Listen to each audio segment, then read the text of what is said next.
Let's talk about the role of misogynoir when it comes to how people perceive Black women who are unalived on a daily basis.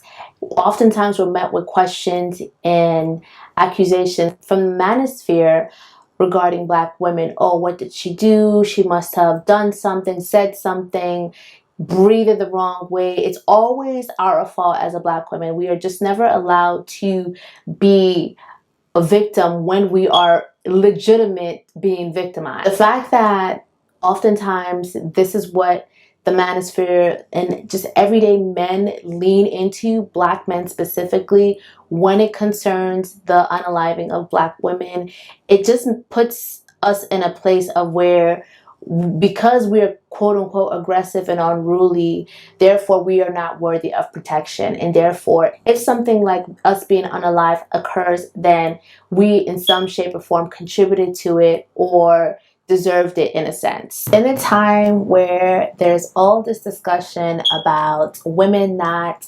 choosing to have children, women opting out of motherhood and marriage, and everyone is skipping to the front of the line and forgetting the fact that women are literally in survival mode in every aspect of life right now, whether it's our health, whether it's our body autonomy.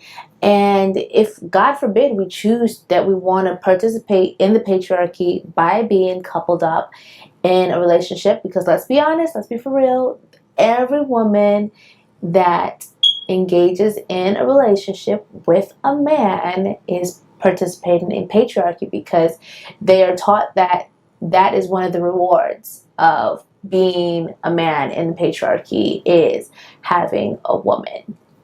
And so when we skip over all of the things that lead up to a woman being unalive, be it the control, the verbal abuse, the physical abuse, the financial abuse, all of these things can potentially lead to a crime of passion, such as unaliving your partner, and in this case, Black femicide.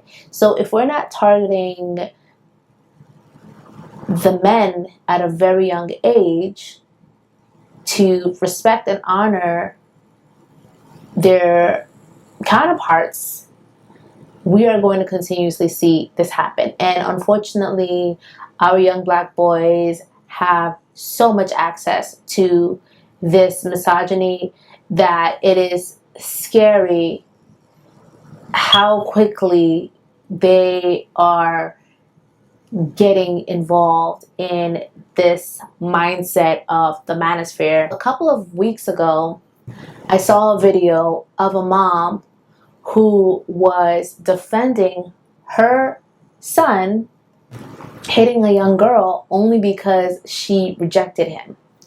And the woman of this child was out here on camera defending her son, claiming the girl was a bully. Did he say why he stomped on her head?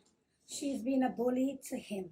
That's it. She's been a bully to him. Yes, from in the classroom of the classes what they have, and some messages what I sent to his phone from her. And that in itself is very problematic, because we as women are also contributors to our own unalivings, in the sense of how we rear our young boys and girls to thinking that if a girl does something that you do not like, it is okay to then cause harm. And this is not me leaning into that trope that, oh, what does she do to get harmed? No, I'm just saying that everyone has a role to play in how we are socializing our young Black boys.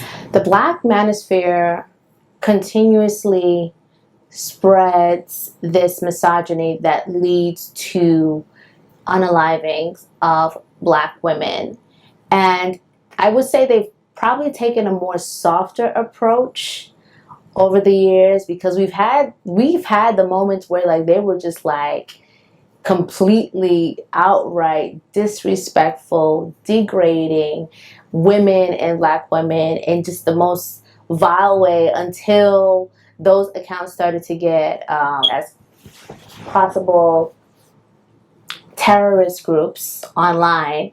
So we've seen a more softer but still very dangerous approach in how the Manosphere operates. I just want people to understand that harmful narratives online do translate into real life occurrences, real world violence, and that's not okay. I want to close out this segment by just remembering every victim that was mentioned and not mentioned in this video, because you deserve to have lived. And it's unfortunate that it's happening at the alarming rate that is happening, but it does not do any of us a service as women, especially Black women, to be silent. Now more and more we've seen a shift to some degree of some men actually, holding their boys accountable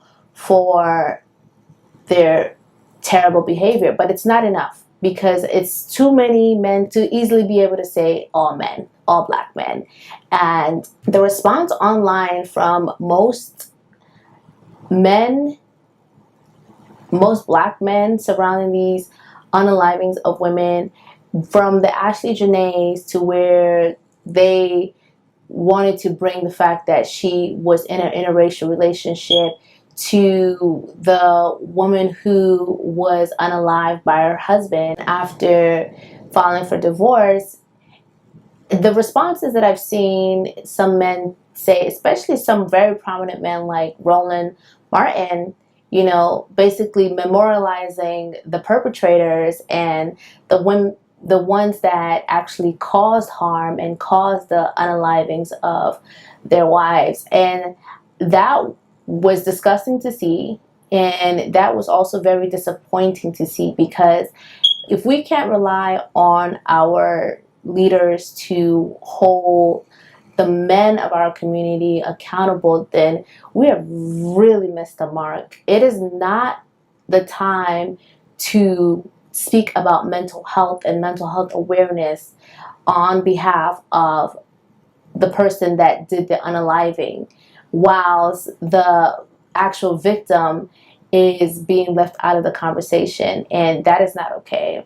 Online narratives lead to real life violence, and I just hope and pray that eventually we can move away from this as a society.